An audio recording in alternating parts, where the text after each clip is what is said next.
Good with this mic? Okay. All right.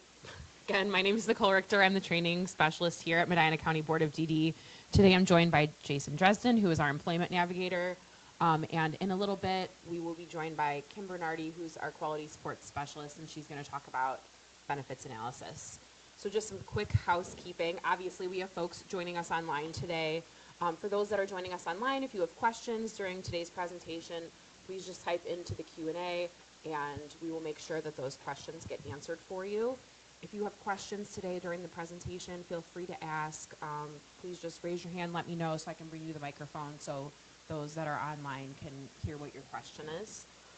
Silence your cell phones at this time. Restrooms are outside of the room, along the wall behind me here. And I think that's it. At this point, I am going to turn it over to Jason. Thank you, Nicole. Hi, everybody. Welcome to our training session today. As she mentioned, I'm Jason Dresden. I'm the employment navigator here at Medina DD. I have a history of working in the employment sector for our population of individuals, intellectual and developmental disabilities. So at this position here at the county board, I am a liaison to folks like you in the audience, either serving our population of job seekers or a provider, and I create a liaison situation, a connection between you all in the community and our SSAs here inside the building, as well as providers out delivering these types of services. So I'm always here to help on employment. So with that being said, we are going to start today with a career planning 101. So it's going to be pretty high level today. To give you an idea of how this is going to go, we'll probably go about an hour in halfway through the presentation, take a quick break, come back from break, and then Kim Bernardi is going to come in here and talk about benefits analysis quickly, and then we'll continue with the rest of the presentation. So it really is a 101. At the end of this, either the video online or in person, or even later down the road, if you ever have any questions, you can reach out to me as your employment navigator for Medina County, and I can do my best to answer any questions that you have. I've talked to a few folks before we even started this morning on some specific situations that we had with a couple employees out in the business community that had some unique situations that we could work through, so I'm always open for that. I enjoy trying to figure out a good placement for somebody, or services, or getting creative on how we can help support that individual when they're out there looking for work, right? Okay, so career planning 101. Really, it starts off with, and I'm going to give Britta Huff credit from the Department of Developmental Disabilities. She provided all the content to this. I've updated some of it based on some of the new things that have come out, so we'll go over that as well. But I appreciate you, Britta, for doing this for us and giving me some content here to work with. What is Ohio's vision? Working age adults, right? Working. We want them out in the workforce. Employment first. Everybody's heard of that from Governor Kasich back in the day. So we continue to strive to provide an array of services to help support those people. Get jobs, keep jobs, super important. Get better jobs. A lot of people are working out there, but they want to, we just had an individual working at a location that now got promoted to management in an automotive situation. So it's all about getting better jobs within the current job situations that you have and careers. Big one, get to and from jobs. Medina County is semi-rural, so we have to get really creative on trying to find ways to get these folks to and from work. Different transportation options, things like that. I gotta advance two different slides. Okay, so here's what we're doing. Get to and from jobs, have meaningful lives outside of work. It's not all about work, it's about connecting to your community and getting the resources and the networks of people and the support out in the community besides just working. So that's another big factor. Ohio does recognize that there's times that people don't or won't work, right? Work's not for everybody. I'm a firm believer of that. We can try the work path, but if it's not for that person, it's not a right fit, as we discussed earlier, there's other services and supports that are available. And that's our job as providers and county boards and state agencies to disseminate that information to them on their options, their opportunities, discover ways that these folks can contribute to their communities, and connect them meaningfully, right? We want to connect just like everybody else, inclusive. So what was Ohio's priorities, okay? There's the top three right there. Person-centered planning. You hear that all day, every day for the next 10 years. It's about the person. It's centered around planning for that person and that person having a right to say what they want in their life. So making sure as providers and advocates and stakeholders in this community that we adhere to that and we stay on track with person-centered planning. Community employment, my go-to. Yes. Oh, thank you. I got to get this down. I appreciate that. Community employment, and super important. What type of employment is out there? There's that competitive integrated employment. There's supported employment. There's group employment sites. There's all kinds of different employment, but it's out in the community. We want to recognize that folks that are sitting in day programs on vocab tracks or in adult day services that are performing some really cool tasks around your buildings, they probably could do it out in the community and make minimum wage doing it. So focused on that. And then I mentioned that earlier, community membership, right? Being involved with volunteer agencies, connecting with their buddies to go out to see a movie, getting part of youth groups in their community, any church or any other related religious activities that they could be doing, volunteering in their community.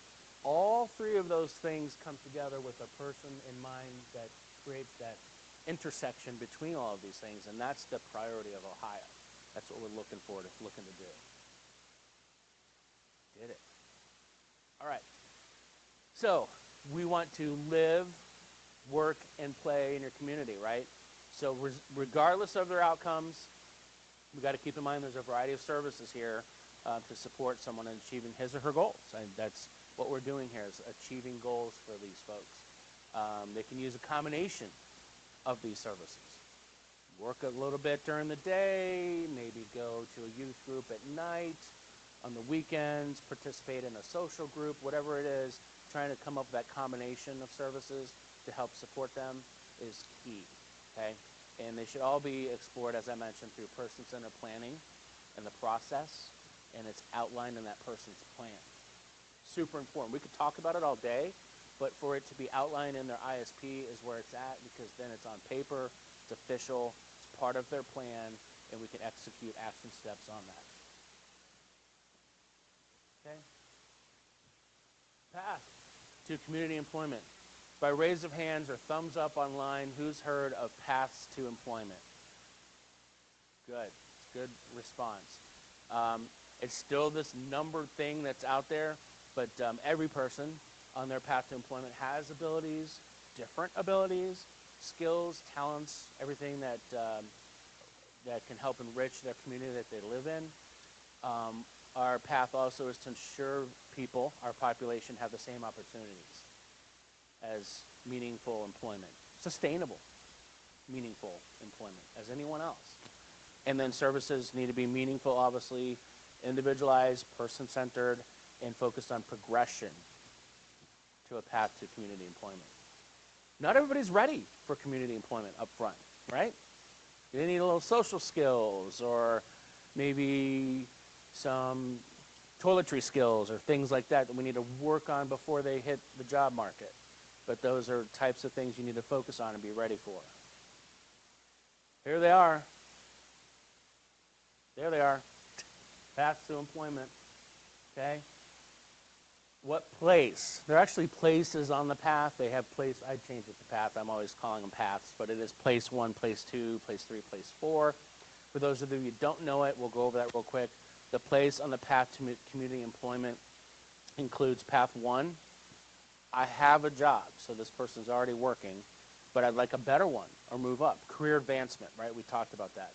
Path 2, which has been my main focus since I started here at the board, I've looked at all the Path 2 folks that are with County Board and really said, well, that's where an employment navigator comes in, right? Because these people want a job, but they need help. They don't know how to go look for one. They don't know how to write a resume.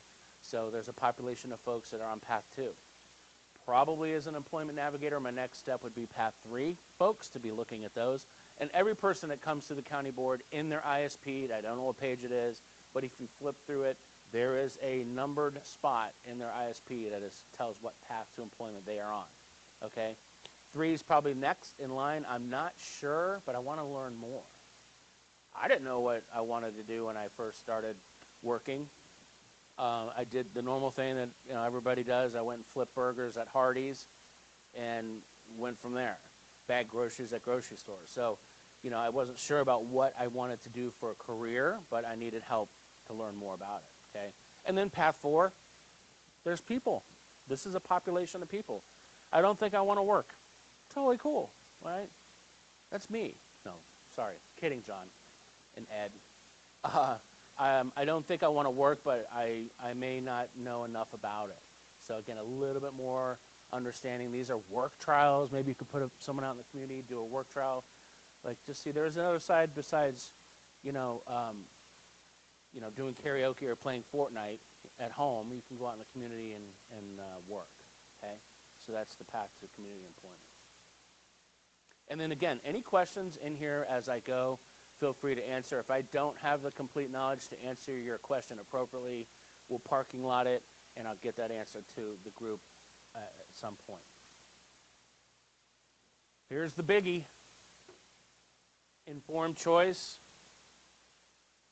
Okay?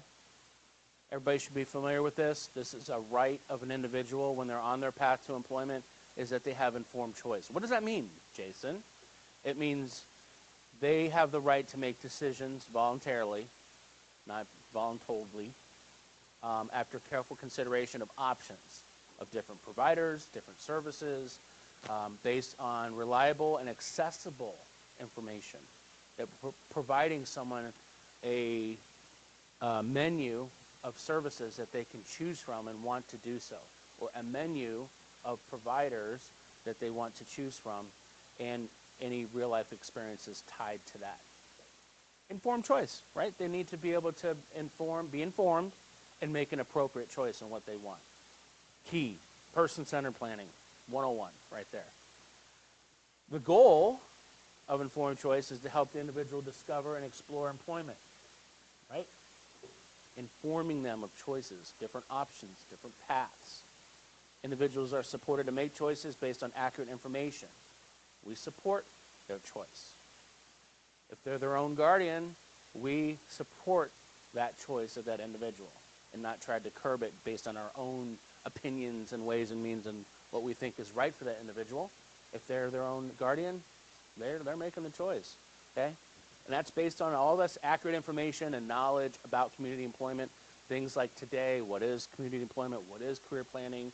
These are all types of things that we need to pay attention to.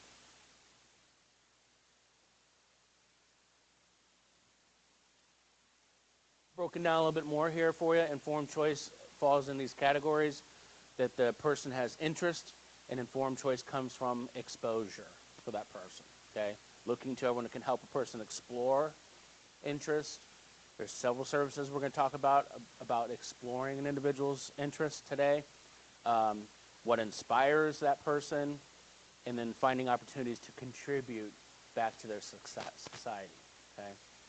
Second, information about options being considered. Kim Bernardi is going to come in here later to talk about benefits, work incentives, and training. What are some adequate resources to support informed choice? Really, it's all about knowledge of all these things. Willingness to accept choice and risks. Things are risky. This isn't rainbows and butterflies out there just traveling the employment path. There's risk and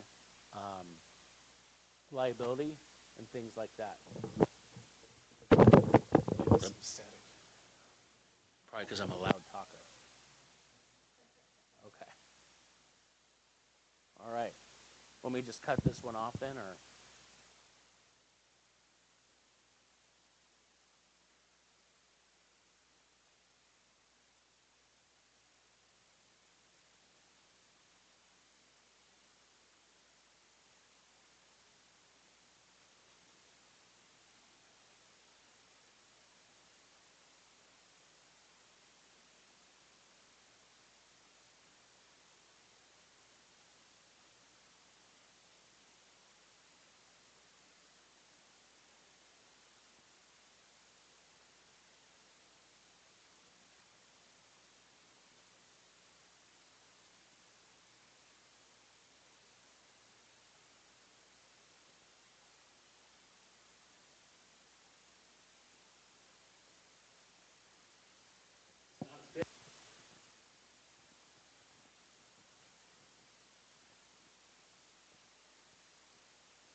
We got this.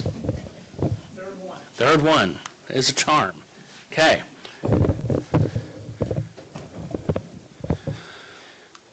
Everybody online can give me a thumbs up, please, if you can hear this a little bit better. We're working through some audio stuff. Okay.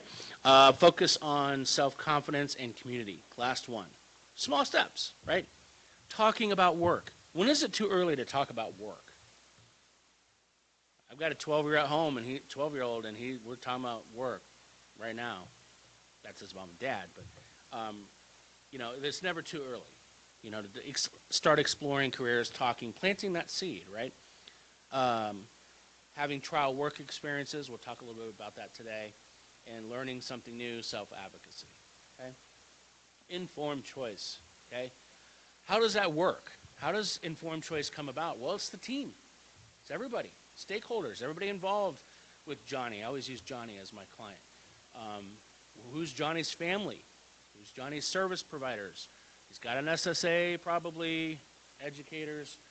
Just give me a little wave like, yeah, hey, Jason, you didn't do the slide. Educators, employment professionals, VR counselor through OOD. So these are the types of discussions that you can have for informed choice. Where are we now? What has Johnny experienced? Has he worked at all? What are his strengths, preferences, support needs? Where are we going to go? Where are we now, but where are we going? What's the vision? Where do you want to be, Johnny? What kind of strategies or action plan can we put in place? How are we going to get there? Going to be private transportation, non-medical? I'm just kidding. How are we going to get to those different goals, right? What support needs, services, funding? How is that going to work? It's messy. I'm not going to lie. It's messy for parents out there to understand these funding sources and where things are at and how we can access these types of services and where they're at and what service is first, what's second. So how are we going to get there? And then how will we know when we have arrived? A lot of the services I'm going to talk to you today are outcome-based services. So there's a results report that you need to do on these services, and with that tracks progress and it monitors results. So how will we know when we arrive to the correct employment, or are we on the right path? Is through reporting and making sure that we're tracking progress. Who knows that there's also an annual progress report that you have to put out? Yes, I got couple hands. Okay, there through DODD and rule with Employment Force. There's an annual progress report that you have to put out every year. It happens if they're in services. It happens during their annual ISP with the provider.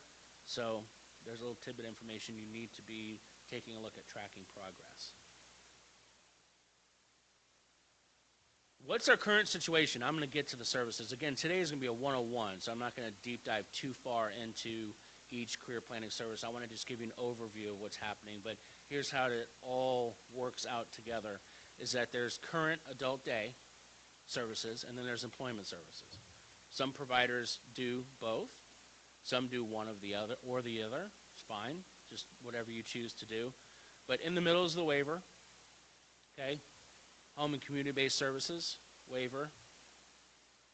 Thank you, John. Around the waiver are all of these, right? Adult day support, vocab. I talked to some folks the other day. They didn't have vocab in their adult day programming. Their choice, but if you're noticing that you have individuals come into your adult day services and they're pretty highly functioning and they're doing a lot of tasks around your building, maybe it's time to switch them over to the vocab track, right? And that kind of gets them more prepared, planning to get them out in the community at some point, okay? Career planning, yay, that's our spot today. We're going to talk about it. And you get those lovely Ohio Revised Code numbers there, 5123-29-13, okay? You can look those up. Group employment supports, what types of supports are out there for group employment? Group employment's good, you know. It gets a group of folks out into the community if you want. Try to have them in a location where they're not stuck in a back room somewhere, but maybe more integrated out on the factory floor or something like that. But there's group employment supports. IES, another type of waiver service. That's not what we're going to talk about today, but individual employment supports is coaching and retention, being able to coach somebody once they found a job, check in on them once they've had the job. Okay, IS. And then non-medical transportation. I talked to another provider this morning, and they're in the process of getting certified for non-medical transportation. Excellent, right? It's a bonus for a provider to be NMT because they can transport our folks to and from work. And thanks to DODD and OOD, they've increased rates for transportation that are coming out, so that's a good situation to be in. Okay? Any questions real quick at all? Anybody online? Feel free. Yes. HCBS is home and community-based services. Okay. Acronyms. The question was, what does HCBS stand for? So that's home and community-based services. If you go pull Ohio DODD rule, that's what all of these services are listed under, the umbrella of home and community-based services. And it involves all kinds of residential things like that, home services, community-based services, but this employment track falls under there. Okay. What is career planning? You guys ready to jump in? Let's go. All right. So what is it not? I think we should talk about that first, of what career planning is not. And if you guys are taking notes, totally cool, but you'll also get this PowerPoint presentation emailed to you, because there is a bunch of links in here that you can utilize towards the end, a lot of resources that are involved, things that you can go look up and capture. So you'll have that. But what is it not? I said it in the last slide. Oh, I did do it. Okay, good. It is not IS.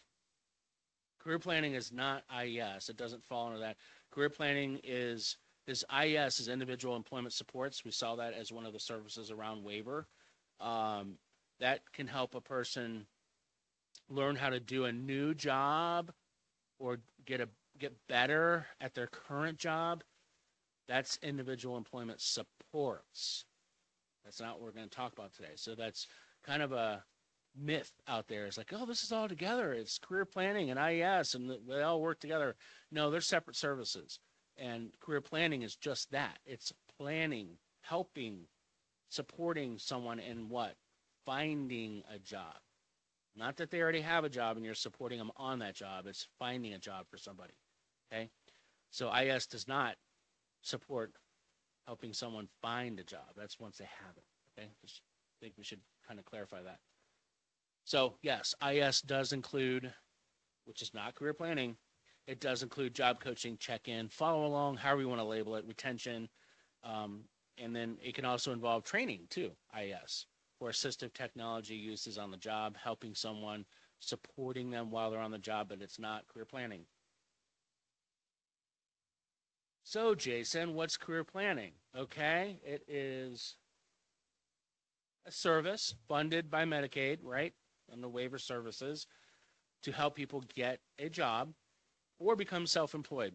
Every once in a while, we'll come up with a person that comes through here, our job seekers, and they want to be employed on their own.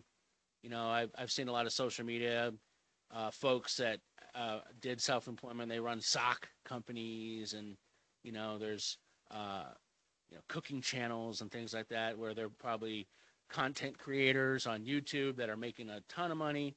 That's self-employment. They maybe went out and they're their own boss kind of thing. So every once in a while you run across those types of folks, but for the most part today it's going to be mostly other services that we're going to look at. It's time limited, okay?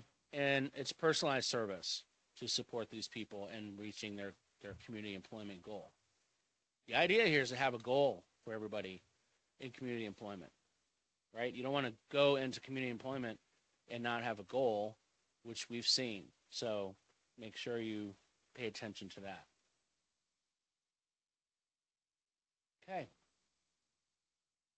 What type of supports is career planning? What do they include? Here's a few bullet points here. I'm not going to read all of them, but take for what you want. Helping a person understand what benefits are available for people who work and the benefits of how they'll impact a person while they're working. Kim Bernardo will talk a little bit about that too today. Skills and strengths. We're going to talk about a specific service that deals with skills and strengths of a person and what types of jobs are a good match.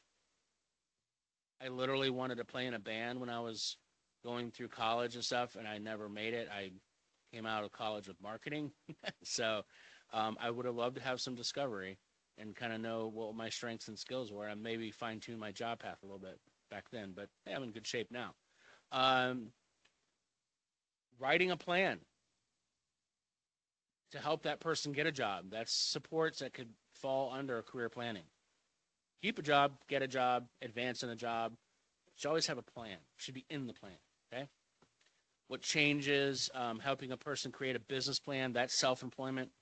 We're not going to get too far into that today at all, but again, you would help them write a business plan, a self-employment plan to start a business like socks.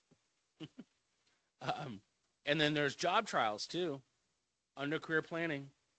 It's a service. We'll talk about it briefly, but it's very similar to a CBA at OOD, but we can also do a job trial through career planning. CBA is a community-based assessment. Yep. We had a question from the audience that said, what was a CBA? It's a community-based assessment or a work trial. It's a service done through OOD. So we also have a very similar service under career planning, under this path. So that is providing a job trial, same kind of thing.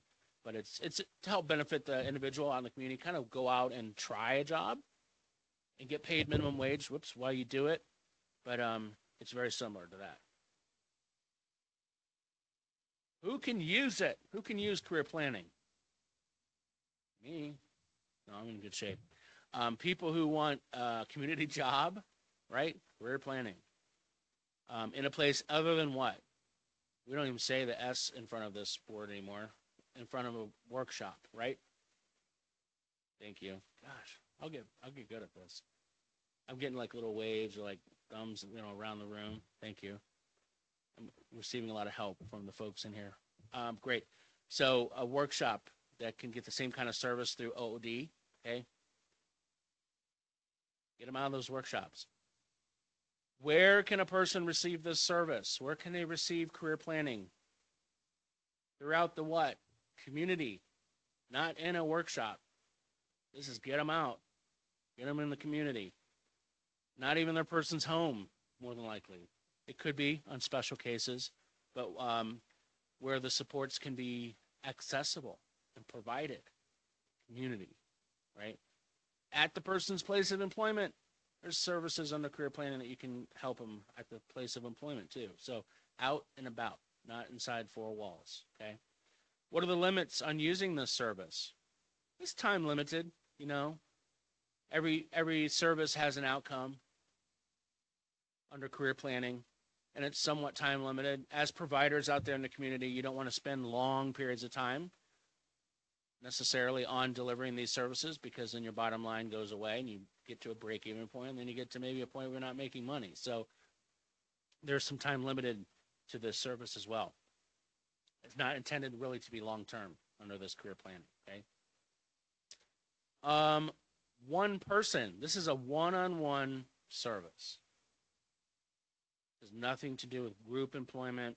Those are separate services, things you can look at. But under career planning, it's a one-to-one ratio, you and a job seeker getting services, okay?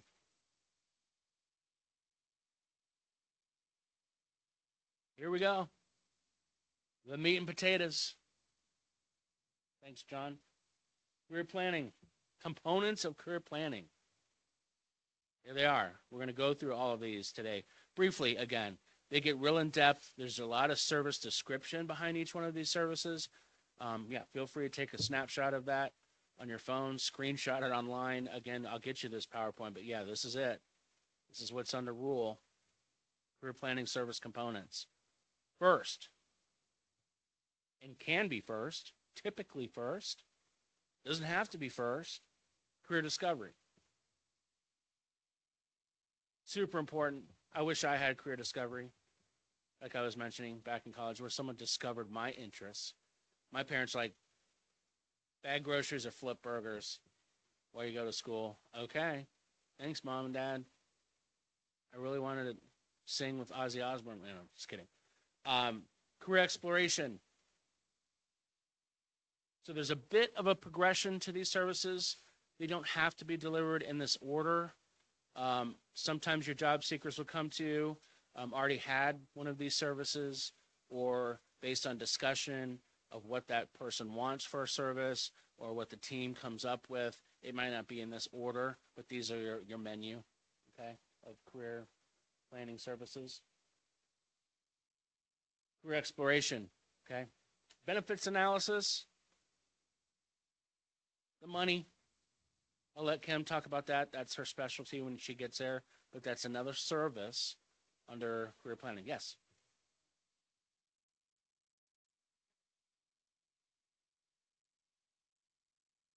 Oh, I mean, you can have, the question was, some of these are services that you can't, can you have these conversations of these services in the home? Yeah, I mean, you can have conversations. Delivering the services is not appropriate for this type of career planning.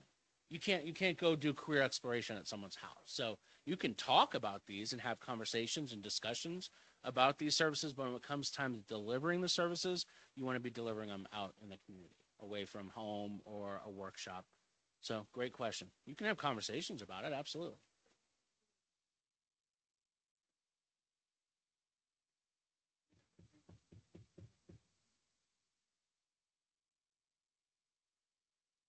Talking about different careers, you're having a conversation. You can't do that in the home? It's not recommended. You can have conversations, and it's billable, right? Because you're having contact with that client. Right. Yeah. So, but the majority of the service, it should be done. You can't do career discovery in the home. You can't do job development in the home. You got to, if you want to get them out in the community and go to a library and get a meeting room or something there, but you got to get them out of their comfort zones and out into the community. But I'm not going to say you can't. You know, that's interpretation. Okay. Okay. Does that answer your question? Yep. Okay. Great. Okay. Job development. Lo and behold, there's job development under career planning. Who knew? Because we think of job development at where? What's that other agency? OOD, right? They're job development. And they are. And that's typically where our job seekers and clients should go, is to OOD for those employment services. But there could be specific instances where job development is needed immediately. I had an incident with a client just the other day that we were starting the process to go to OOD and get them filled out paperwork to go get OOD services, but they already knew of a job that's available now. It was available yesterday. It was available last week at a hotel. It was the perfect situation. So going through OD is the right way to go, but there's also some outliers sometimes that, you know, you have to get a quick authorization ready, quick billing ready, because you want to get that person over to that hotel like today. And OD takes a little time. You have to fill out an application, become eligible. But if you've got a person, they're needing some job development, it is units that you can request to your SSA, and I'm not going to get too far into it, but that's job development. It does happen under career planning. Special circumstances, okay? There it is, right there. Situational observation and assessment / CBA. Career planning has a work trial service sitting there. When I worked for a provider before here, I did utilize this a couple of times, and not many people know about it, but it does exist under the umbrella of career planning. It is a work trial, okay? And we'll get a little more deeper into that. Self-employment, SOX employment, right? Launching their self-employment path. There's that. Again, I haven't seen too much of it in the 12 years I've been doing this, of too much self-employment, but it's there, and it's a support that's needed, a service, but it is there. Employment and self-employment plan. Okay. help them write that business plan, do some informational interviews, get ready for their launch. Can't launch them if they don't have a business plan. And the newbie providers out there that are already doing this, the outcome-based payments, big-time deal, extra incentive for providers to provide services based on what? Placements. There's an IES reimbursement too, independent employment supports, but today's career planning, remember IES is over here, career planning is over here. So what's based really under career planning and job development is an outcome-based payment. So if you don't know about that, learn. It's extra revenue. All right. Let's deep dive at a 101 level, okay? Here we go. What is career discovery? My specialty, this is why one of my main focuses coming in as an employment navigator for the Medina County Board of DD is discovery. I've been out and about. Many of you are familiar with me going out and about and training your organizations on career discovery. If you're an independent provider, more than happy to come train you too, one-on-one, whatever you need. It's that first bullet point on our components of career planning is discovery. It's an individualized, comprehensive process to help a job seeker in pursuit of what? CIE, competitive integrated employment. The documented process, it reveals those interests, activities, daily life, finding out all that information about an individual that can translate into possibilities for a job in the community. I wish I had discovery. Like, Jason, you can sing pretty well, but go flip burgers, right? So learning more about somebody is career discovery, discovering about that person. It's outcome-based. What's that mean? Excuse me.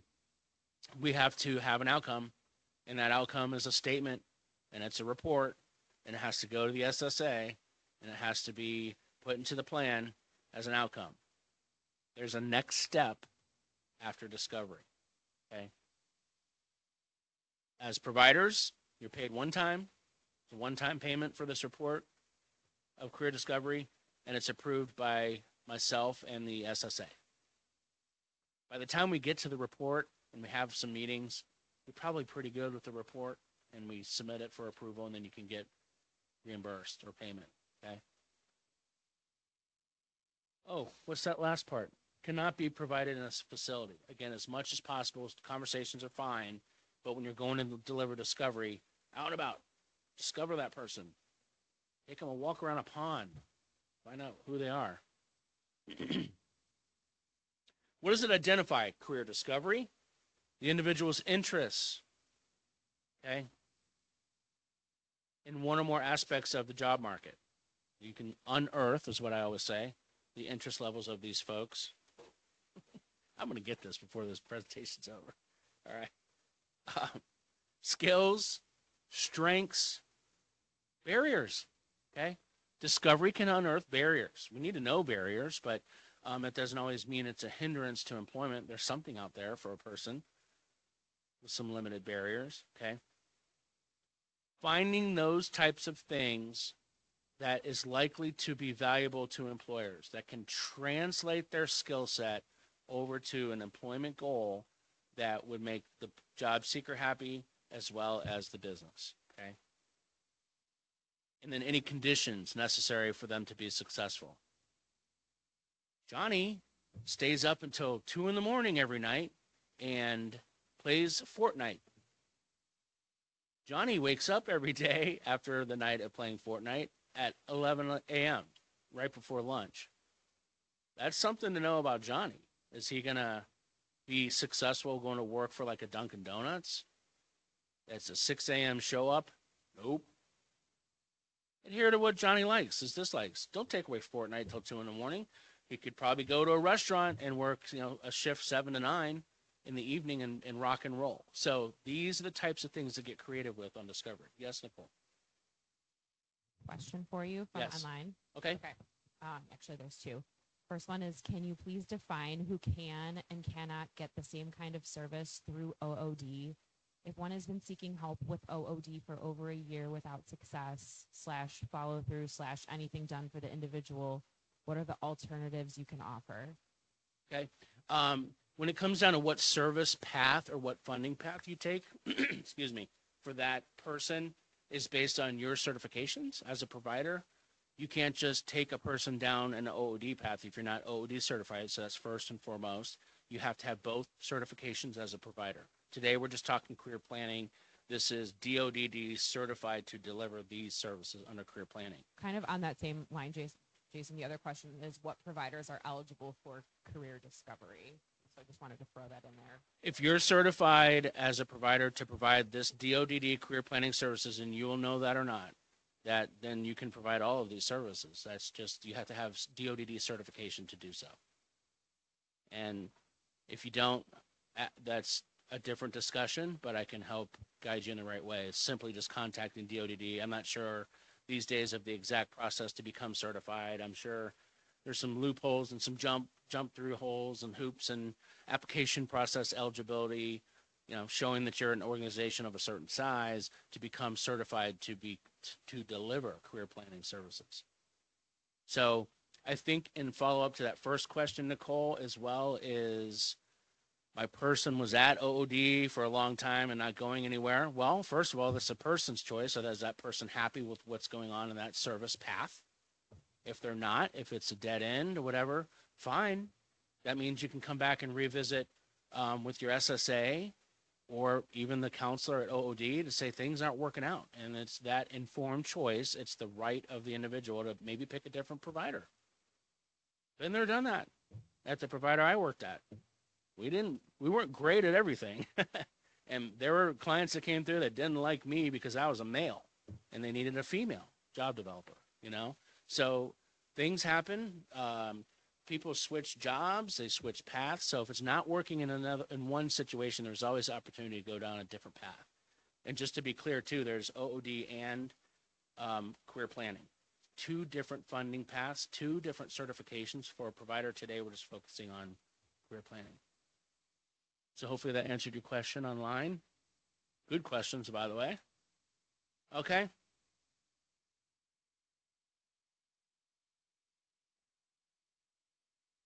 Got to do it. What is it not? What is career discovery not? Okay. It's not a program. This isn't a long-term, come up with this program of discovery for this person. It's not. It's not ongoing. As I mentioned, this is time limited. Get this discovery service done, finish it, write your report, get paid, and move on to the next step, right? Outcome based, not ongoing, okay?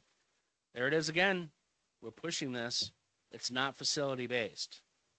You cannot literally go into a day program and deliver discovery services while they're sitting in adult day services. First of all, it's double dipping because the person's in adult day services and you could be the same provider doing discovery, and you can't do that in conjunction with each other. It's double billing is what they call it. So typically after day program, you want to bring an individual out into the community, meet at a library, things like that. You can do that totally fine, but it's not in the facility. It's not customized employment. Nope. Can it lead to customized employment? Yep.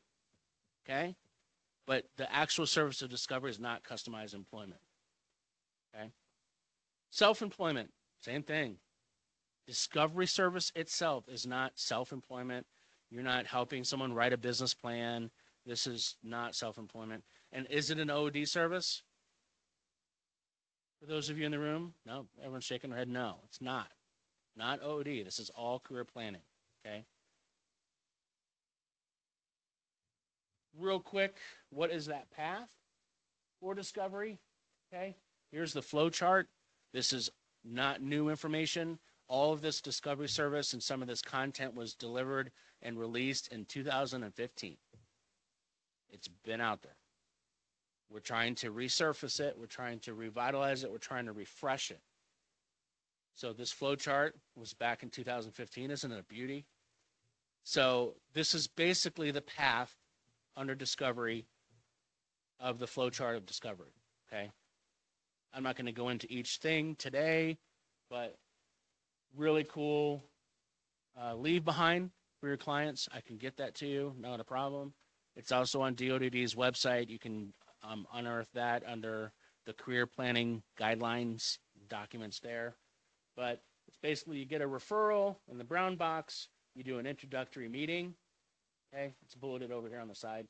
Introductory team meeting, which introduces you to Johnny. Johnny picked Goodwill, right? And doesn't know who the job developers are there at Goodwill, so they want an introductory meeting. Get them online. Hey, this is who you're going to be working with. This is, you might even present this, okay? The purple box. That's my favorite word, meat and potatoes. The purple box is where it's at, okay?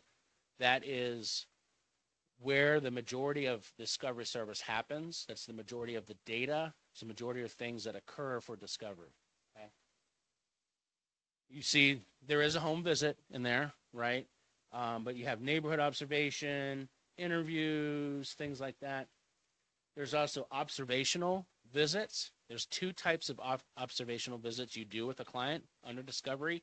One's vocational, and one's social. We at the county board, and I think other county boards, have relationships with businesses out in the community. So if you need a vocational visit, hit us up. Myself or Rob here at Medina DD, our whole community support team works on creating relationships with businesses, and you can get Johnny out to a business and take a tour of a vocational site visit. We've seen folks literally going to a pizza shop and making a pizza. Johnny said he likes to make pizza. Let's go do it for a little bit, all right? So there you have it. Social observation, also part of that purple box. And I do have this discovery training available. It's my full-blown discovery training. It's a 2-hour training. If you're a provider that's online or here in the room that has not received that training, please hit me up. If you're certified to deliver this service, I'd be glad to go over that with you. So I'm just kind of doing, again, 101 high level today. So all that is unearthing, discovering Johnny's interests and routines, likes, dislikes, okay? And in the end, it's outcome-based, right? Discovery. You have to come up with a career discovery profile. CDP, it's got to be an acronym, right? Come up with that CDP and come up with it in a positive way. Nothing worse than Johnny coming to a results meeting and you sitting down with Johnny and telling Johnny everything he's done wrong, things that he doesn't like, his barriers, things that he can't do. Probably not cool. Okay? Make it positive. You're going to come across barriers. You're going to come across dislikes. Touch on those, obviously, because it's important to know that, but that's not going to be the focus of the final outcome report. Okay? And that's that final, well, the green box is you guys, providers. Green box means you gathered up all that stuff in the purple box and you go do the green box. You go write that career discovery profile. Okay? And then you have a final meeting because this is outcome based. So that final meeting is the employment planning meeting. What are the results of this discovery? What did we discover about Johnny? This is the results. What are the next steps? Okay, so what is that next step after discovery? What do we do next? That's something you have to come out. That's outcome based. What is the outcome of this discovery? You know what? Johnny doesn't want to work. Okay, that's totally fine. That came out of discovery. We found out he wants to be a couch potato, and we just go from there. Okay? Totally cool. But it's still an outcome. Whether it's employment or not, it's an outcome to discover really where Johnny wants to go. Okay? That is discovery path. Here is the discovery profile report. I doozied it up. Put some color coding on there. Yes.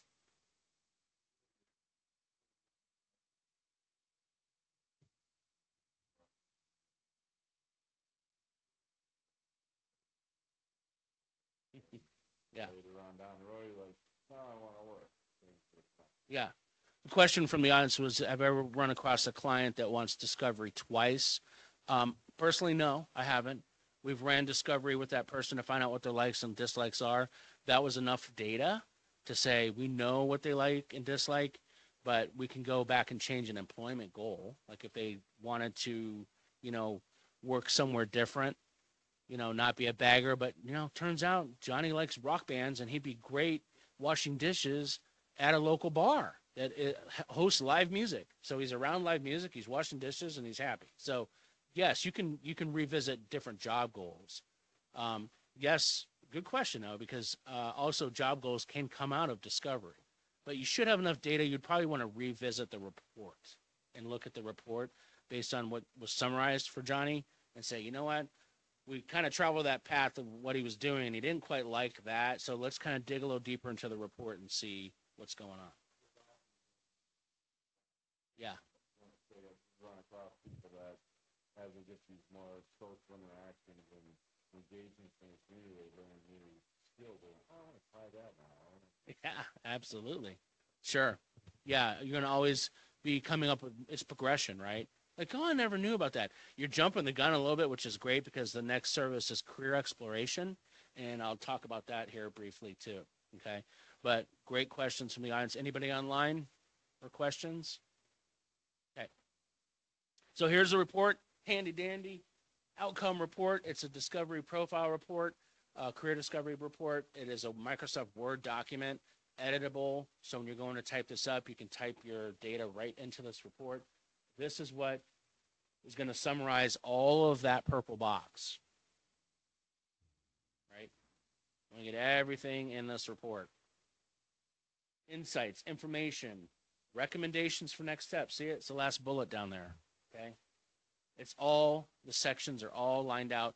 Again, I'm not going into major detail about discovery today because we're time limited here, but it goes way in depth of having checklists and forms, all kinds of things that will help you step through the process of discovery.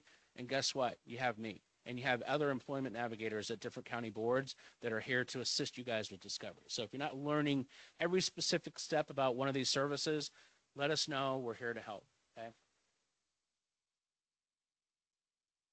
And then in the end, discovery is 1 unit. 1 unit. Does that mean 1 hour? No. This is outcome based. So 1 unit, it's outcome based. And I haven't read there, this payment for this 1 unit is based on the acuity of your person. If you don't know the acuity, talk to your SSA. If they don't have it, we get it figured out. There's assessments that they run. I'm not sure exactly the process, but they come up with an acuity score, and the higher the acuity, the lower the reimbursement for you guys. So if it's acuity A or B, like they're higher functioning, the reimbursement's just a little lower. If it's an acuity C, a little bit more difficult person possibly to work with, you get a higher reimbursement. Okay? So the billing codes for career planning are different based on acuity levels, so just make sure you kind of capture that from the beginning when talking with your SSA. Okay? All right. One more service here to talk about briefly, then we'll take a quick break, and then we'll come back with Kim Bernardi to talk about benefits analysis. But here it is. This is it. Career exploration. Well, we came up with this real killer report. We discovered a ton about Johnny. He liked working with pizza, as I mentioned, and he went to the pizza shop, and he thought it was gross and didn't want to do it. Oh, well, great. Now what? Career exploration. This can be, and I always say in a perfect scenario, this can be the next step in the career planning services path. Discovery first. I think it's so important, that discovery. Okay? Now you've discovered what he wants. Let's explore career exploration. Let's explore the careers that possibly came out of his report. Or he went and did a couple of those things that we said, or he even said that he would like to do and he didn't like them. So now we come back and we can fall back on career exploration. Literally sitting down with Johnny and exploring careers, okay? You can have him interact with job holders to observe jobs and tasks out in the community. We're not going to sit at a day program with Johnny. Johnny is going to be picked up, or we're going to meet Johnny at Giant Eagle, and we're going to go to that produce department, and we're going to go talk to the manager of that produce department and say, Johnny likes bananas, I don't know, and he wants to work in produce, and he loves stocking things, especially fruits and vegetables. I don't know. So go talk to the produce manager, right? That's career exploration. You're out in the community, you're exploring careers, different paths, right? Some of those things that happen under career exploration is informational interviews, which is just that. We're going to go interview a produce manager to gather information. We'll check it out. Okay. Job shadowing. Maybe that produce manager, maybe you have a great relationship with Giant Eagle or Marks or Acme, and you walk in there and you have a good relationship with that business, and they let you shadow the manager. 30 minutes. I don't know. Yeah, come on back. We're unloading the truck. You want to see what that's all about? Exploring careers, right? And then perform the job. They might let you do a couple tasks. I know of other providers and folks that acquaintances that I've been around that were gurus, Jackie, of career exploration and discovery, and had tons of places lined up based on that person's interest, making donuts to petting dogs to whatever it might be. Okay, yeah.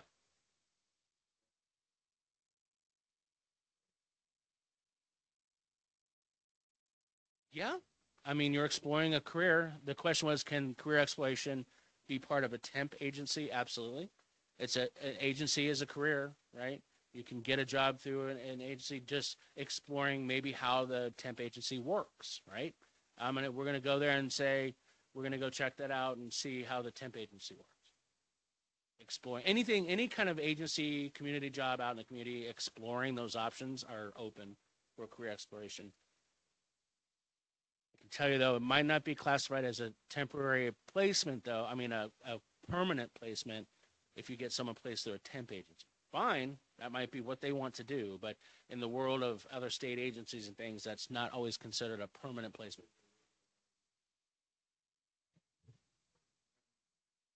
Gotcha. Yeah. There you go. So 90-day trial. Yes.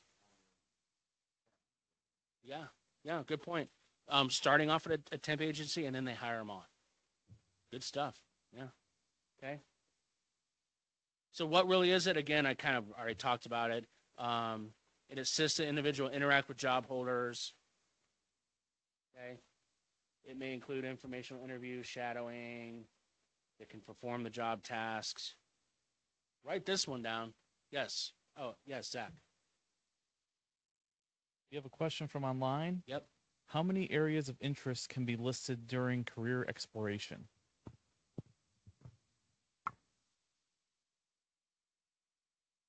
5,000? There's no specific answer to that. It's as much as you can unearth with Johnny, how much interest levels you can find. And that's all about that circle of stakeholders, right? It's all about tapping into the people around Johnny, not just Johnny himself. Johnny goes to bingo on Thursday nights. There's a lady, Jill, that runs bingo. Turns out Joe doesn't run bingo. Johnny runs bingo. We never knew that. Go observe Johnny at bingo. And guess what? Johnny's running bingo. We never knew that. So there's unlimited amounts of interest. There's not a specific amount. And that's a good question, too, is my interpretation here at this county board, the interpretation of other county boards might slightly differ on the way you go about some of these services. But in the end, there's outcome, there's reports, there's guidance on how to do it. As long as you follow those guidance documents, you're fine. So you might find a little bit of interpretation from different county boards, like myself or Summit County or whatever, Lake, that might have different interpretations of how these services run. And in the end, the SSA, you get it approved, things like that. Okay. CareerOneStop.org. This is careerexploration.com, really. You know, go here. That red box down there has self-assessments. Learn about careers. Click on that link. There's a career clusters there you can see. Click on that. There's probably 1,000 videos of every single kind of job you could think of and a video about that job. Career exploration. You can't meet Johnny in public and run around. Set up a Teams meeting, set up a Zooms meeting, click on this and share your screen, and you and Johnny can explore careers virtually. That's fine. That's billable. Okay. So good one-stop shop right there. Okay. Take note. Plan your career goals, what salaries, what kind of salaries you want. All data for career exploration. And the interest assessments too. Those are cool. Beyond discovery, let's say they already had discovery when they came to you. They already did it. You can get access to his report, Johnny's report, to see what discovery was all about, what the results were. But now go here. Click that button. Interest assessment for Johnny. Free? Yeah. I'll just repeat it. Go ahead. Yeah. Absolutely. Yeah. The question was, can you use that interest assessment as part of discovery? Sure. I didn't dig deep into discovery, but there's probably 5 interest assessments that I didn't even go over today. Again, I'm trying to keep this under 2 hours where it's high level, but digging deep down in discovery, those guidance documents that I mentioned have 10 to 12 assessments. And they score them, and you learn, oh, Johnny wants to, like, I've taken a couple of myself. I'm like, oh, that's pretty accurate. I wanted to be in a rock band. Okay. Totally told me that. It's right there. 25 points. All right. So this just goes into it. The assessments, learn about the occupations, go into that assessments tab, more things, awareness about the labor market, self-reflection, more things. Here's one itself. Skills matcher. My God, there's all these cool things out there. What's the skill level of Johnny? Start clicking these different things.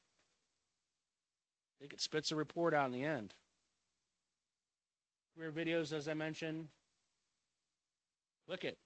Search hospitality. It's going to show you, cleaning a hotel room to working in the back kitchen. Videos of that. Cool stuff. ONET. Who's heard of this? You're a provider, you're delivering employment services, you probably have heard of this. I think it might even be a requirement for you to go here and look at salaries and job data. ONET. It's not one ton line, it's ONET online. So I was like, I'm looking at, onetonline.org. Write that down. Go there. Career Exploration 101 under there. Click around. That's billing units there waiting for you. Okay? As long as you're clicking around with Johnny. 900 plus occupations. Lots of stuff. My gosh, ONET has an interest profiler. How cool is that? Right? More things. Clicking these reports, these assessments. It prints out a nice report for you. Data for career exploration. Data for discovery. Absolutely. No, we can't do it for discovery and career exploration. Wink, wink. Can't do the same report. How do we build career exploration? Unit base. Different than discovery. Discovery is 1 unit.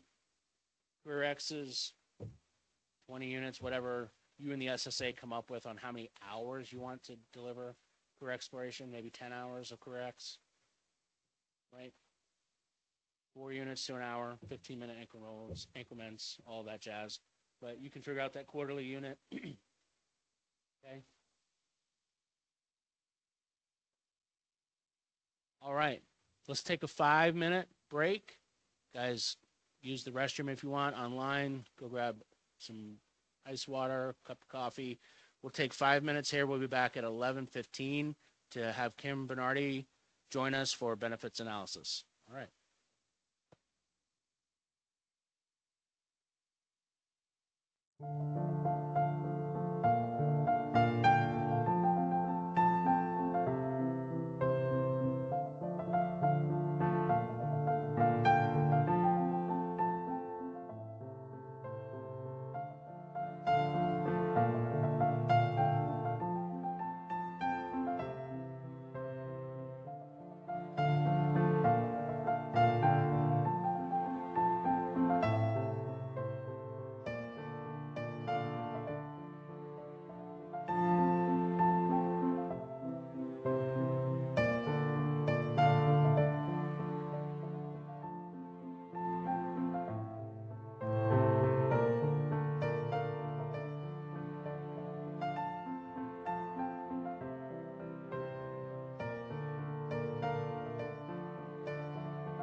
Okay, thanks. Back from break. Really appreciate it. We're probably about halfway through, a little more than half at this point. So thanks again for joining us here and online.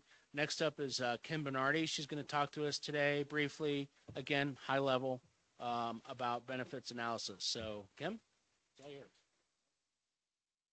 Hello, I'm Kim. Um, I'm not going to get into details of benefit analysis. I'm just going to talk about the service itself and what it's for. So the service of benefit analysis is when somebody's going to become employed, they might want to have a benefit analysis done to determine how employment's going to affect their benefits, or what can we do so they can work and not affect the benefits. So, some of it under benefit analysis, they should review like what your asset limits are for your benefits. If you're on Social Security, you're on Medicaid, are you on a waiver? Because that causes some issues as well, as far as waivers and making too much money. Also, things to do, what you can do if you're over assets. You're going to go over your savings or whatnot. There's stable accounts and things like that. Benefit analysis can do all this with you, okay? Talk about substantial gainful activity. How much, if you're on Social Security benefits, certain benefits, how much can you earn before you can possibly lose your benefits? If you're on SSI benefits, there's a calculation on, you won't get the full SSI check when you're working. They disregard some of the monies, and then your SSI check will fluctuate based on your earnings for that month. There's possible Medicaid buy-in if you're an individual who was deemed disabled through Social Security and you're working, and then now you're on a waiver and your patient liability is high for your waiver, then Job and Family Services could put you in the Medicaid buy-in program, which could lower your premiums or not have a premium at all for your Medicaid. These are things that your benefit analysis person needs to go over with you. But there's also possible impairment-related work expenses. That's expenses that an individual can pay out of pocket to bring down their substantial gainful activity. The Social Security will deduct that off of their earned income. If they pay for driving to work in special transportation, if an individual has to pay for special equipment for their job, things like that. Subsidies, that's another thing that the benefit analysis person can go over, is subsidies. If an individual's, right now substantial gainful activity is $1,550 a month. If an individual's earning over $1,550 a month gross at their job earned income, we could look at subsidies with the employer. Is the person earning their $15 an hour like everybody else? Or are they only earning $10 an hour because they have less duties or take more breaks or have more supervision? And if the employer is willing to fill out the subsidy paperwork, it gets submitted to Social Security, and Social Security will count the $10 an hour that the person's earning, not the $15 an hour that the person receives. So that will bring them below substantial gainful activity. Also, you know, if somebody has Medicaid waiver, there is an income limit, total income limit, earned and unearned income limit. They might have to do what's called a QIT trust, a qualified income trust. So a certain amount of money over $2,829 a month will have to go into a QIT trust. This is all the information that when you're getting a benefit analysis is what's supposed to be gone over to make sure your benefits are still stabilized when you're getting a job. Somebody who does benefit analysis, DODD has in the rule that you have to go through this training. It's probably about a 6-month to 9-month training to be able to be a benefit analysis. So not anybody can just do it. You have to have the training. And it's $471 the provider gets paid per benefit analysis. So, but I also do trainings here on Social Security Medicaid benefits with disabilities. I'll probably be doing another one January or February. So if anybody wants to get into benefit analysis, because I don't think the class that you take gives you all the detailed information to do a benefit analysis, I'm more than happy to guide you and assist, and I'll do another training.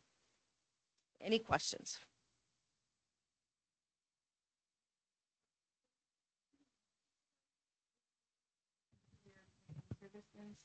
Do you have to provide this service? You don't have to provide this service, but I would suggest it because it could working. If somebody has Social Security benefits, Medicaid benefits, a waiver, earning income through a job can affect these benefits. So it's best you understand what you need to do. Because if you have a waiver and now all of a sudden your Social Security and earned income is $3,100 a month, you have to go get a QIT trust, or they also call it a Miller's Trust. You have to put the difference between $2,829 to the $3,100 into this trust, or you're going to lose your waiver. So it's best to have a benefit analysis. Ask for benefit analysis when you're going through this process. Yes. Can this service be provided by an outsourced agency that provides that? Yes. Yes. How do they go about it? He asked if you can outsource it to another agency that provides benefit analysis. The answer is yes. There's certain agencies that provide benefit analysis. I know OOD provides benefit analysis. Some providers already who do employment provide benefit analysis. Well, that was kind of the heart of my question. Like, I didn't want to be the agency that was doing this. Oh, Was okay. there a place we could go? Yes, yes, yes. Okay. Does the county board offer that service? No. Well, yes and no. Are we certified to offer this and get paid for this? No. Can I do it for assist somebody? Yes. Because I've been here for many, many years. I do the trainings, so I help many families and individuals and explain the benefits to them and about jobs and all that. So it's not technically official where you're going to get a report from me. We're going to sit down and we'll chat about it. Okay? So, until I retire. I'm just kidding. Then maybe I'll do benefit analysis.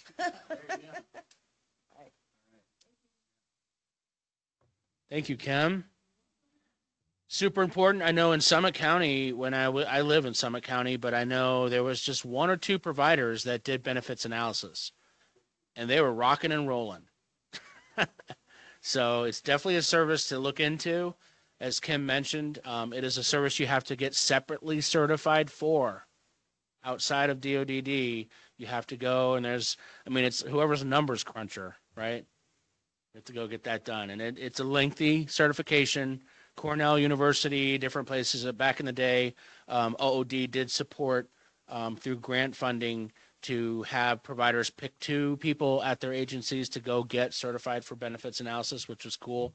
But that funding's run out. But yeah, if you think you can do it and want to do it, it's another service that you can add to your repertoire of services, right? Okay. Any more questions about benefits analysis? We didn't get too far into it, like Kim said, but she wanted to give you the high-level bullet points of what it is. It's important, absolutely. You know, I always call it the magic number. What's that magic number that Johnny can work where it's not going to infringe on his Social Security benefits? And that's that equation, and that's all the math. Makes me exhausted talking about math. Okay. Moving on.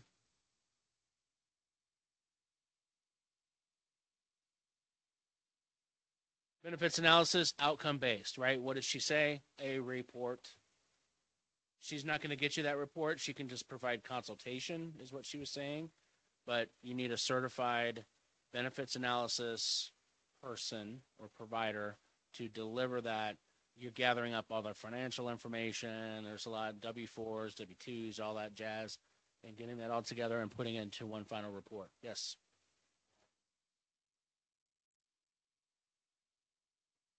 That's another great question. I don't know how often it should be revisited. I think at points of time that you think you need to revisit it, maybe there's an income change with that person, but it is a service that spits out a magic number. And that magic number is pretty typical because the state only gives you a certain amount of that substantial gain activity number. Year to year, those numbers change, so maybe annually you might want to revisit.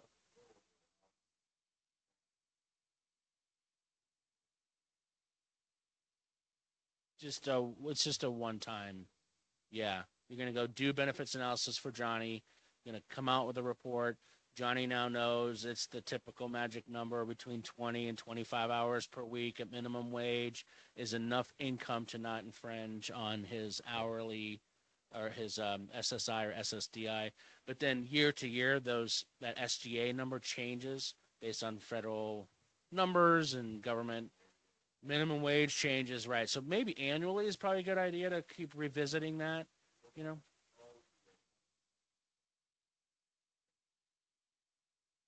Yeah, the question is, will that benefits analysis always be accessible? Yeah, it's a report. Once it's done and you have consent to read those types of things with the individual, feel free to be reviewing that, yeah.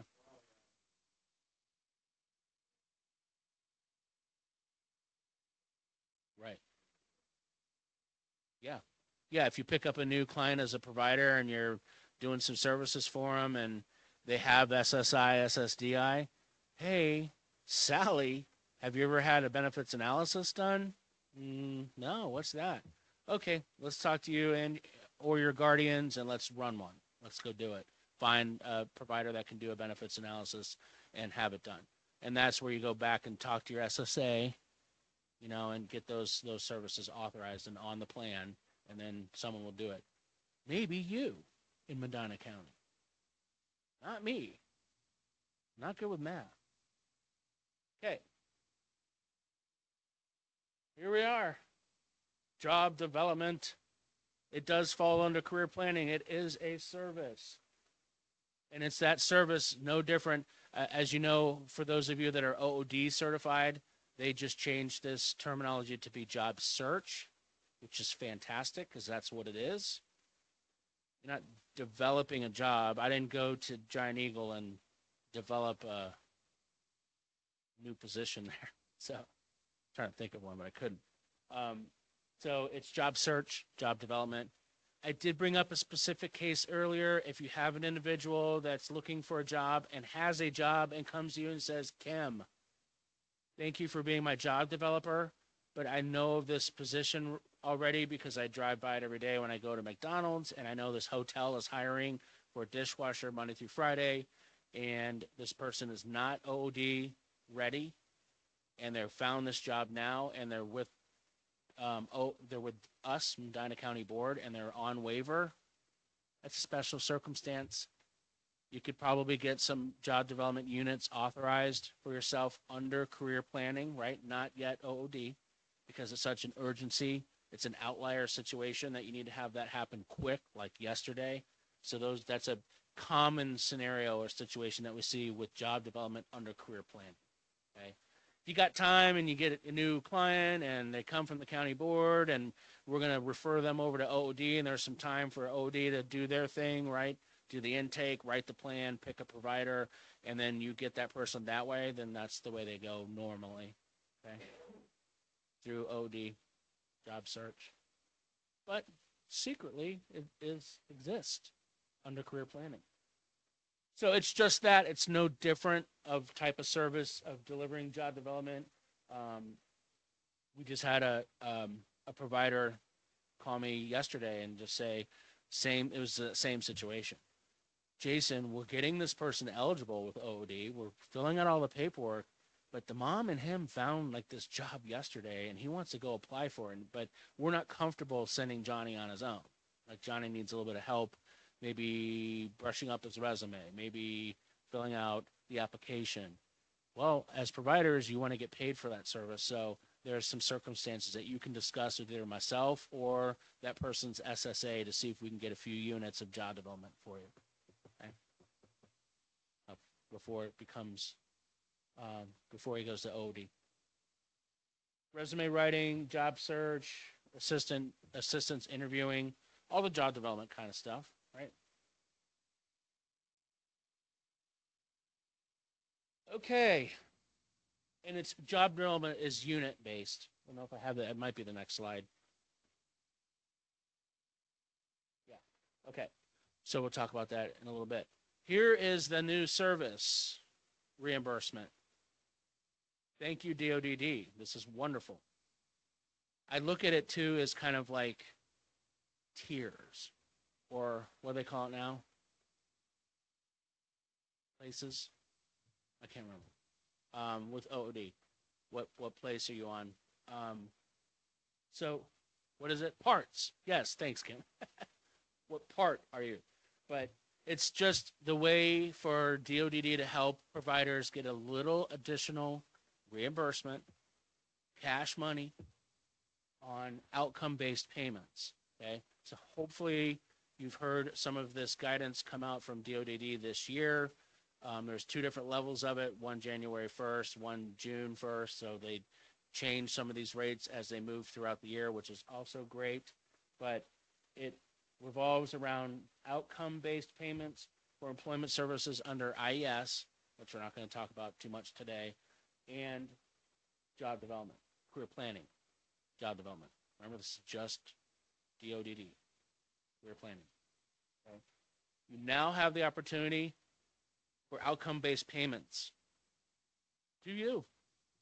You can earn additional revenue by achieving these specific job retention milestones for IES, which we're not going to talk too much about today, and securing placements for individuals in employment opportunities. So if you have job development authorized and you place an individual with a certain amount of minimum wage and hours, there's some stipulation there, right? But you get reimbursed. So to me, it was almost like those parts, which used to be tiers. You know, as you reach milestones, you get reimbursed. Extra on top of, okay? So these updates and these outcome payment services encourage more quality outcomes and longer-term employment support, right? Here it is.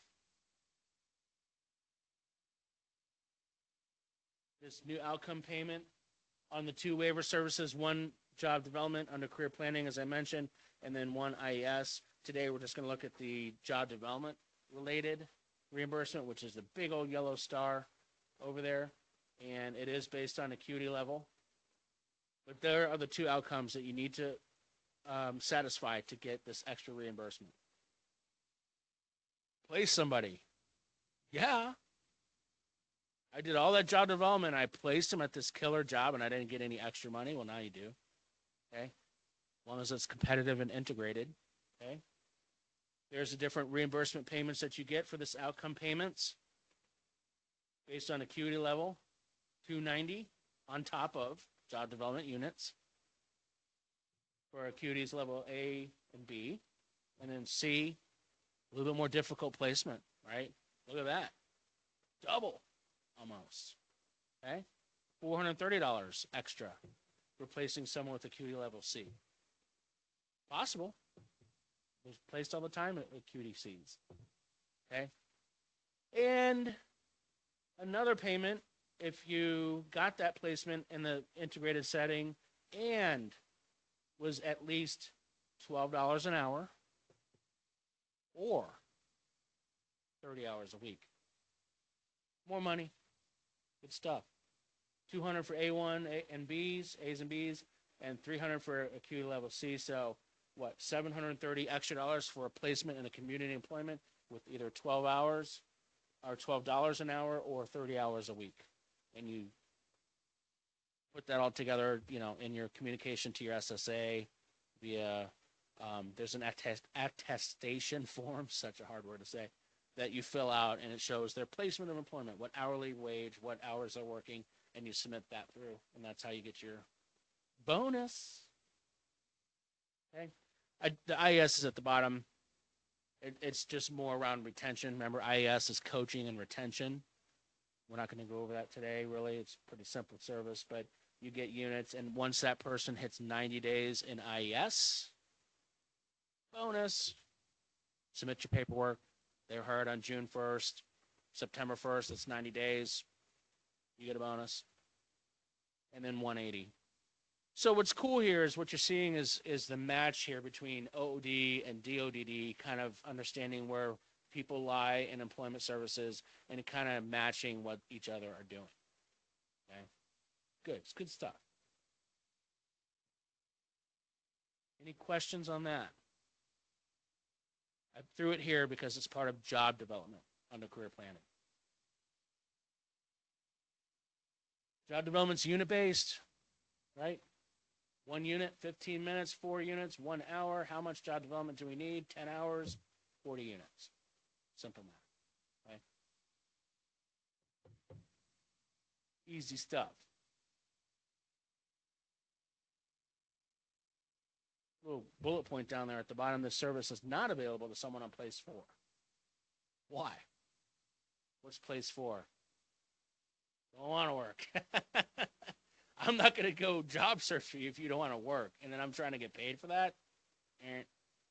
Not going to happen. Okay? 1, 2s, and 3s. Heck yeah.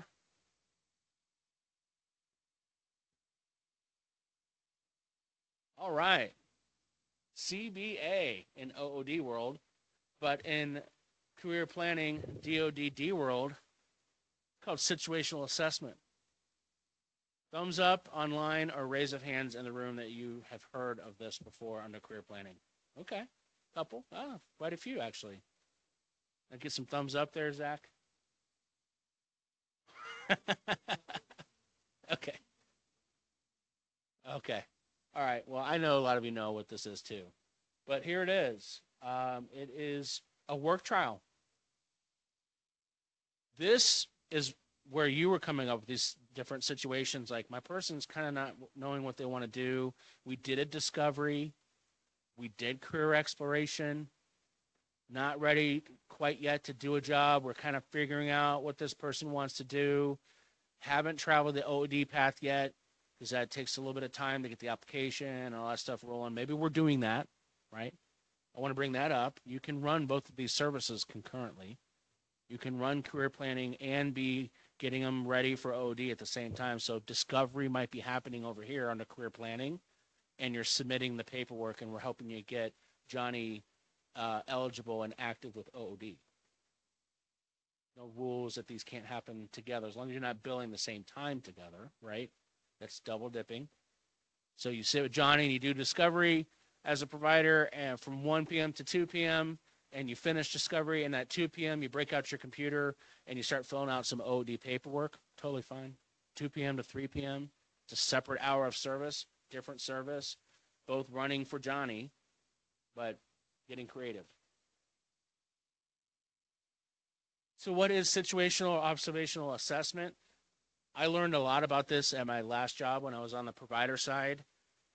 Typically, looking at the reimbursement rates for situational assessment, you could probably put in, and it's 1 unit. It's like Discovery.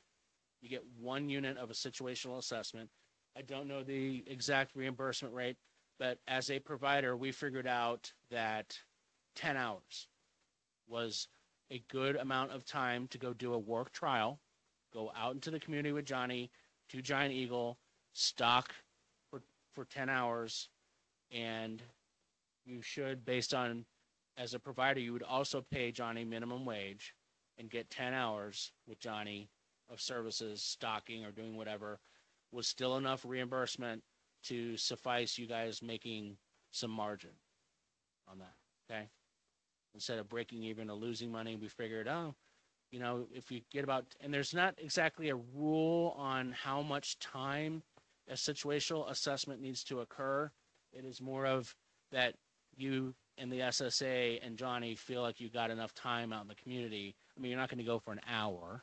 You're probably not going to go for 5 hours, but we figured out around 10 hours for 1 unit of a situational assessment, and you as a provider pays Johnny minimum wage. The reimbursement was still pretty lucrative, okay? Well, Johnny wants to work more than 10 hours, or we need more than 10 hours in this work trial, this situational assessment. He needs some more hours, so go back to your SSA and ask him for 1 more unit.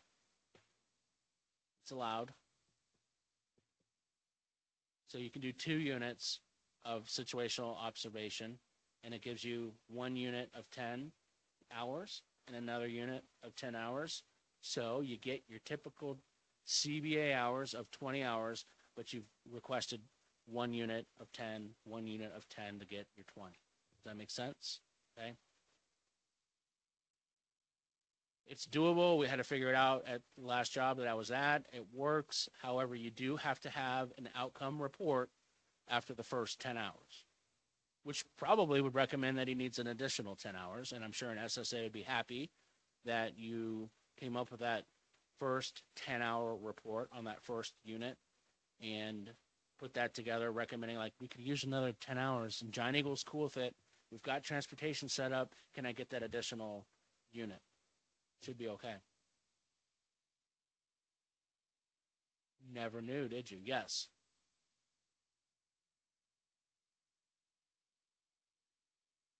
I was kind of just chatting, though, too. But thanks, Nicole. Okay. Yes, question.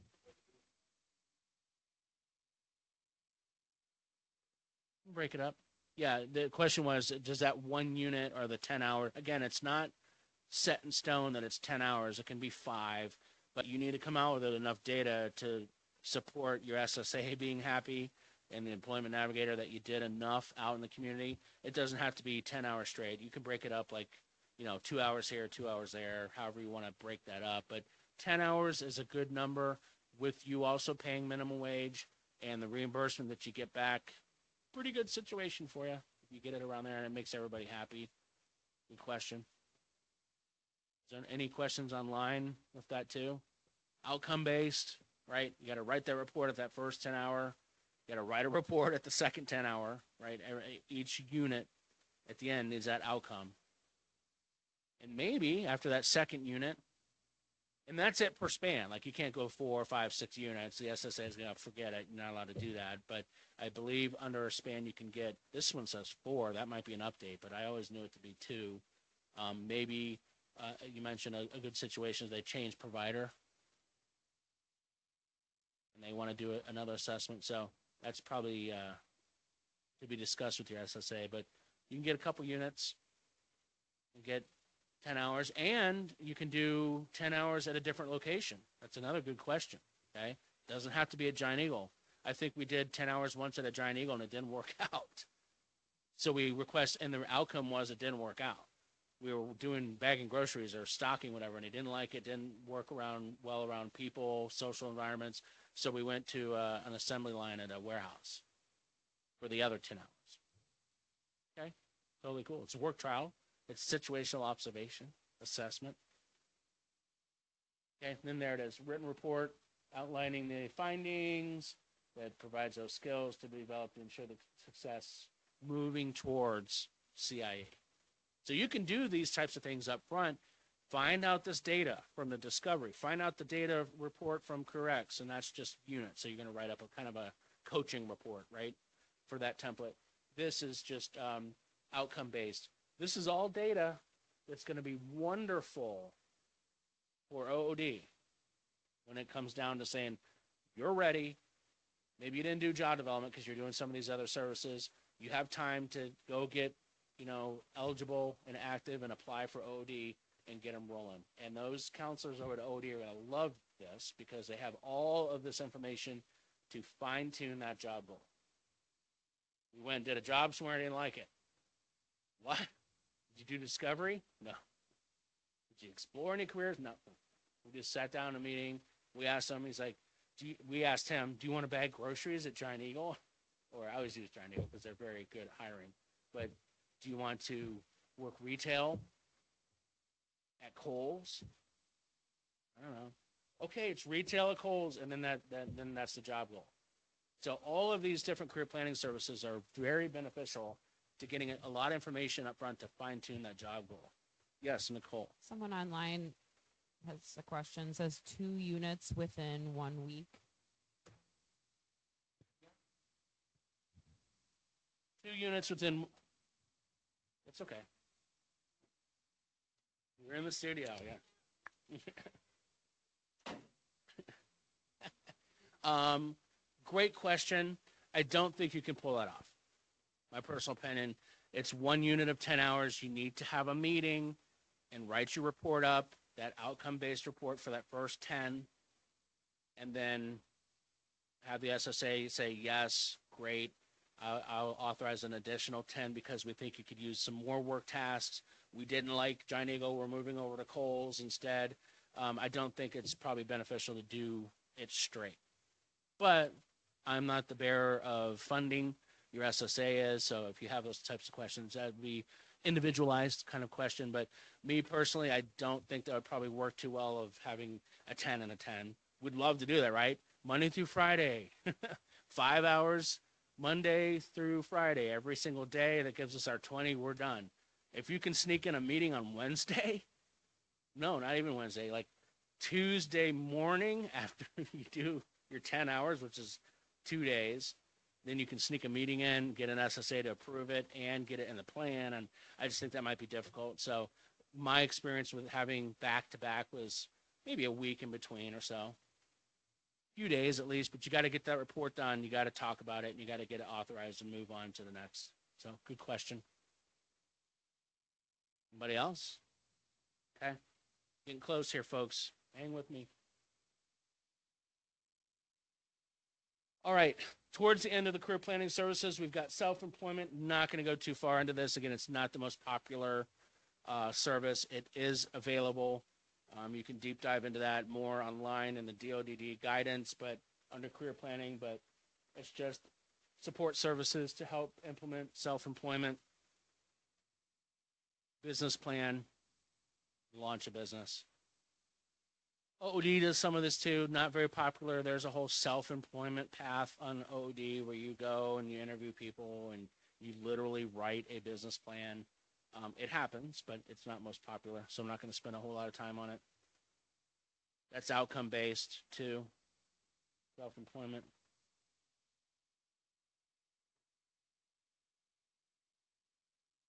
The employment plan, that's also, again, one-on-one service, right? All of these career planning services are one-on-one. You can't take Johnny and Sally and do a career exploration with them at the same time. Not happening. Okay. So individualized service, the employment plan, reimbursement for writing up the plan, planning meeting, coming up with a plan. Get to outcome-based. Okay.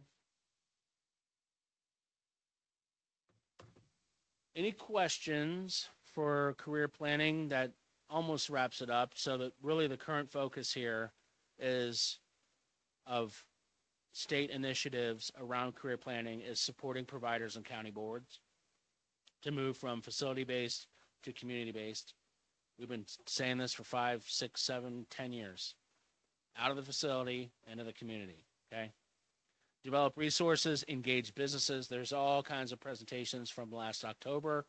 Can't believe we made it through October. It was very busy, but National Disability Employment Awareness Month, NDEAM, was all about engaging businesses, making sure you're creating relationships to be able to deliver these services, engaging families and individuals, ensure that we provide adult day and employment services as required by rule. Okay, make sure you're doing the right thing. So putting it all together, I kind of mentioned this, you can use, your folks, your job seekers can use a combination of resources and supports, combination of these different things, okay, to make decisions to help get a job or keep a job. Services should complement each other and work together in order to support someone in achieving their goals and desired outcome.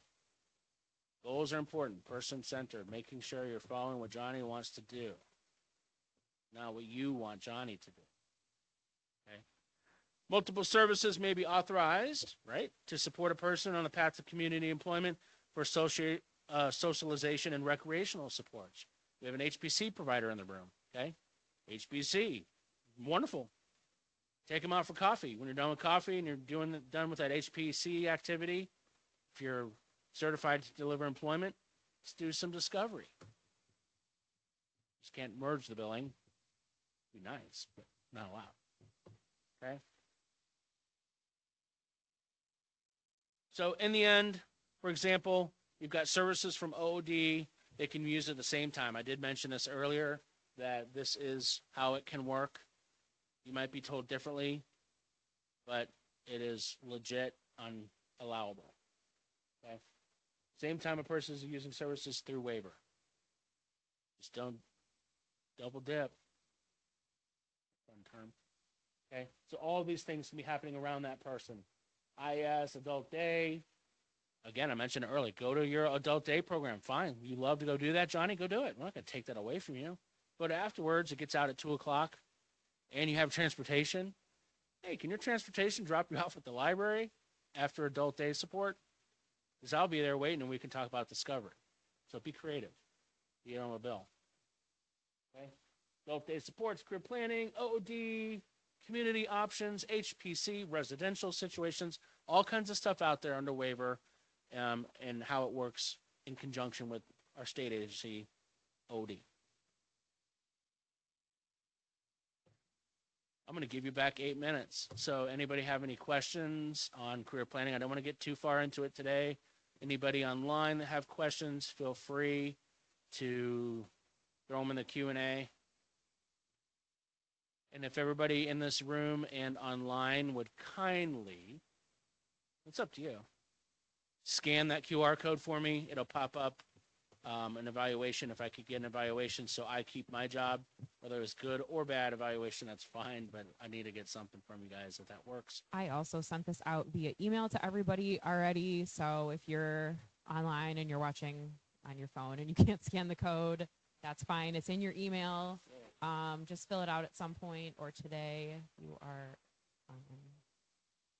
that would make us very happy. Please give us suggestions for what you would like to see in the future. If there's something along this line, what you would like to see more of, what you would like to see less of, all very helpful. Any questions in the room today? Go ahead, Jason. Yeah, and also make sure if you're online, Zach's going to high-five me for this one, but when you signed on, make sure you're putting your full name and your email address. Make sure that you have that back there too. You signed in so we can get you credit certificates for this training. If you're online and you felt like you might have skipped over a window when it says log on and you're like, I'm just going to log on anonymously, that probably wasn't a good idea because now we won't be able to track that completely. So if you could, at this point, if you're online and you've been sitting through the presentation, please put your name and email address in the chat or in the Q&A. That way we can capture that. And then those here in the room, just make sure you've been signed in the back. Okay. Want to get your credit. You CESPs out there. All right. So anything else, Nicole? I will just wrap up here. Again, I sent this out to everybody already, so you'll see all these resources lots of links here. So I sent this out as a PDF, so you'll be able to access all of those. Jason's contact information. Today's training is recorded, so it will be available on our YouTube page. Maybe tomorrow, definitely by Monday. So that link will go out to everybody following today's training. If you would like to watch it again or pass along to somebody who wasn't able to make it today. So just a couple things upcoming. We have a presentation by John Thomas, who's one of our SSA managers. He's going to be talking about housing options for individuals with developmental disabilities on Tuesday, November 19th. That's from 6 to 7, either here or you can join us via Teams. There's flyers at the table when you came in today. We have an upcoming provider and SSA mingle, which is at the Medina Library. We're going to be talking about some library services. That's Wednesday, November 20th, 10:30 to noon. And in December, which sounds super far away, but it's like a month away now. That's upsetting. We are offering CPI, just the verbal intervention piece, for independent providers and or family members of individuals served by our county board here. That is going to be on Tuesday, December 10th. It is in person only. Myself and Jerry Thomas, who's our individual support coordinator here, are certified CPI instructors. We are also certified CPR instructors. And we will be providing that training. It's a full day's training, so if you have the time to commit to that, that's a great training, great information. Other than that, Zach, is there any questions online? Okay. Any other questions here, Lisa? Yeah. That's at the Medina Library, and there's flyers in the back. Thank you. Flyers in the back as well. Medina Library. I think it's conference rooms A and B. It's on the flyer. All right. If there's no further questions, big thank you to Jason today for your time and expertise. We appreciate it. Thank you all for being here. Thank you, everybody that joined us online, and have a great rest of the day.